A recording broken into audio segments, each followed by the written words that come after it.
Alright, welcome back to another league race. This time we're back with FTRL GT25 for week number 7, which is high speed ring. This is an endurance week, 75 laps, reverse championship order to decide this one. Now, yeah, we'll explain things as we get on here, but usual rigmarole with this. Minimum of 5 laps on each compounded tire, and then after that, strategy is up to you. So away we go then. Ross is going to need an immediate bump here because his Subaru is a boat. So he needs a boost to get through. I had hoped to maybe let Biggles go soon as well, because Biggles does have race-winning pace here. So, but not before we get another bump in with Ross to get him closer to the front. Yep, bump McGee. And then heading into the first of the braking zone, so to speak. Hard to say why that happened. I just lost all downforce at the back. I braked, and then the car just went, and then I got a helping way around from Lee when the car was already... I could have caught it, but the contact was too much and put me into the wall. But we'll look at it afterwards. But a very bizarre incident that now has put me on very much a back foot. So again, for one stupid reason or another, I'm so sick of losing positions lap 1 for reasons that are my fault and then not my fault. Here comes blue flag. Blue flag then, unfortunately for him, this week is in an RCZ, which is worse than this Jag at this track, I'll tell you that much. So we made up to 6 seconds on him within a few laps.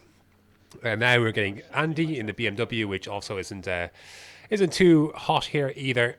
Andy's racing for Tom this week, so yeah, we get through then on him, and then we move over to P12, and really, it's a difficult spot, really. Difficult one to be at. Did catch up to Lennon, who's also in the RCZ. People are going to be pitching in and out from this point onwards. So I'm doing 14 lap stints and then 5 or so laps on the softs. We'll see how we get on with it. Anyways, RCZ then, there was a tier to what cars were the better around here. There was the Mazda, there was the Lambo. The Renault was pretty good too. And then there was like the likes of the Ferrari, the Subaru, things like that. And then towards the bottom end was the RCZ at bottom, and then maybe our Jag here, and we'll sort out why. Anyways, then into the pits on lap 14. I'm gonna go onto the hards, get that over with. Got the mediums out of the way. You can see very on the edge there, on the limit with the tire, and then the times really drop away at the end. So again, just like Kyoto, I was just confused as to what was the quicker tire. Like, you would go quicker on the mediums to start, but again, you're going a fair bit slower than the hards come the end. So I don't know, like, what do you do? Do you take the time to start, or do you take the time at the end? But anyways, on hards, we don't have to worry about that so much. We do get ahead of we're ahead of Lennon just about, and because we overtook him heading on to the into the box. Actually, maybe accidentally got rid of that, but anyways, not for long though, because Lennon then is going to get a better run out of that banking, and then he is going to slip around the outside. Now Lennon's on mediums for this stint, so I'm on hard, so that would be the disparity between the two. Between the two tires, or two cars rather, at this point. Yeah, the infield section, there's enough to be gained. This last banking, so the reason why the Jag is so slow here, it can pull in a straight line just fine, but you have to lift to that last corner, whereas everyone can take it, like nearly everyone else can take it flat.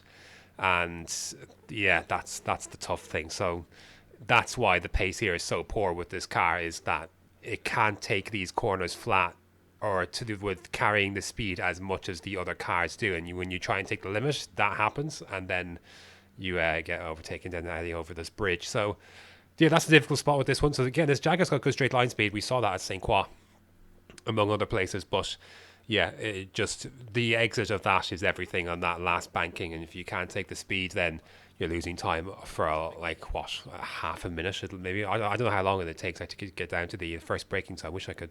Maybe we'll find out. But anyways, we're going to try and get a place back on Lennon then, and move back up into P11. So yeah, we'll kind of cut away. Not to mention the accident at the start, and not being in a slipstream early on, having to make this ground up all on my own. You're kind of cut away from the rest of the field. So yeah, it meant our work was fairly very difficult to maintain. Yeah, and without a car pace advantage over the rest of the field, it was going to be difficult to really recover. So we just have to make the best of it that we can. Hope that on strategy we can kind of come back into the mix later somewhere. Lennon overtakes us then again, heading down towards the banking. It looks like it's about 20 seconds or so you're losing in terms of, not to mention, of course, the time heading back onto the main straight. So you're probably losing over half a minute from having to lift. Sorry, you're losing time for over half a minute lifting, having to lift to that last corner. So yeah, that's a tough one. That's a lot to make up on a high speed track. Because it's a shame because this team tops out pretty nicely. We get by Goy. Goy is much further up the field than we are, so he'll come back to us pretty soon here. And this is the thing, you see, it's just a struggle to get through this last corner. You can see how much speed the others can carry off of it. So there will go Goy, and Lennon's going to try and use his slip, and I think he's going to use it to decent effect. But Goy's going to go back over to the right hand side here to the racing line, and we're going to get into the slip and hope to try and hold us around the outside if we can. Oh, it's going to be tight. Yes, we'll just pull ahead, I think. So yeah, Lennon drops in there, and then we drop it behind Goy. So that was a crucial slip to have there. But yeah, 75 laps. I think this was like an hour and a half race, so it was long enough. Aaron is on the march here on his. He's out. He's just stopped as well. Aaron's in a good spot in this race as well. I think he's like top 7 in this race. Biggles is making his way through the field. Ross then is having a good race as well, to be fair. So yeah, this midfield section, it was a bad place to be stuck behind me if you were stuck behind me, because like this Jag doesn't do the corners very well now, and you can't overtake down the straight either. The best place to overtake was literally here, where I kept hitting a wall at times, and then yeah, you just get a run. Because the RCC can definitely corner better than this thing right now, I'll tell you that much for free. Anyways, then, lap 27, so yeah, we're still in the dogfight with Lennon then, so I think, right, well, if our race could just be this, if nothing else. Like, the rest of the guys will follow, will fall a lot behind the other guys who've made a stop, whereas we've yet to make our second stop yet, so, yeah, it's difficult. However, we'll try our best, and yeah, again, this thing's good in a straight line, so it's just as long as you get the run off of this corner. I mean, look at that. I know there's some dirty air involved, but anyways, yeah, so we'll pull over the right hand side. Again, this thing pulls nicely. Here comes Ross, though. Ross has made his stop. Ross is going to give me a little bump along to help. Lennon actually pitted, though, so we're actually going to let Ross go. Heading down into this one. So, yeah, hour and a half race, kind of you make your own entertainment sometimes, and that's what we did.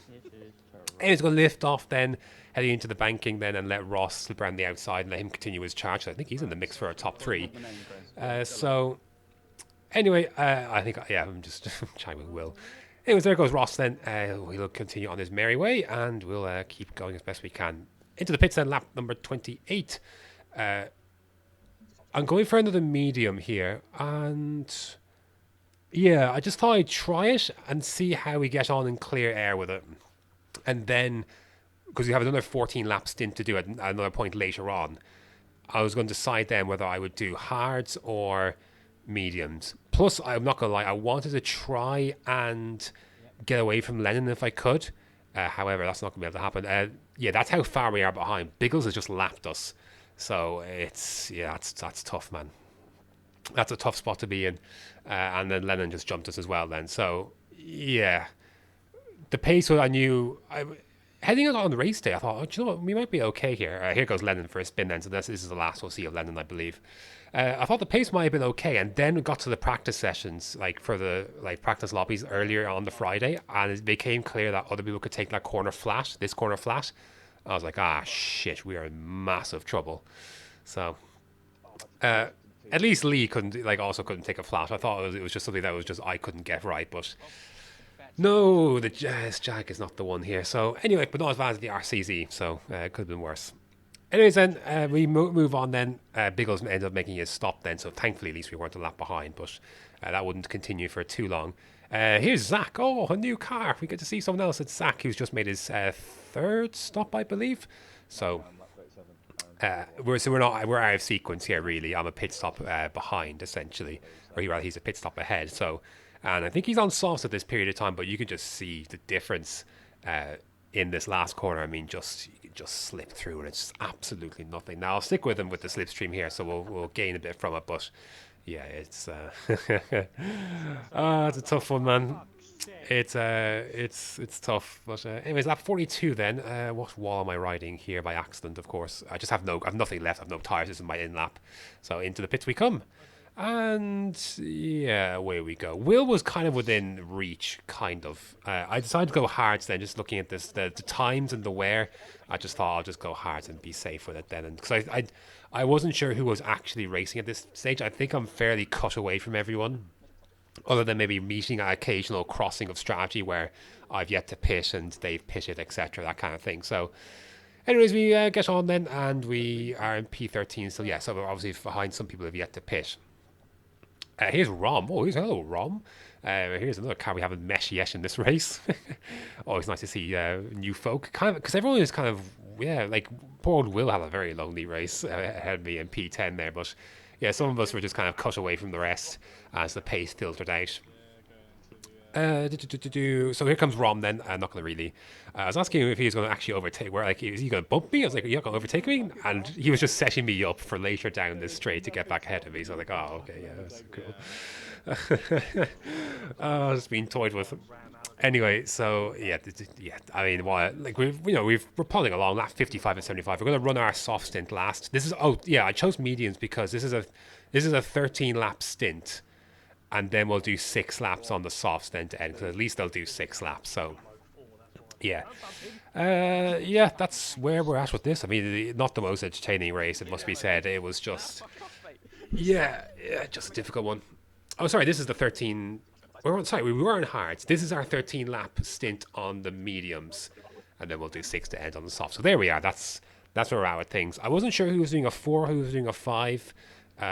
I thought 4 was fine. I genuinely thought 4 was fine. I didn't think there was...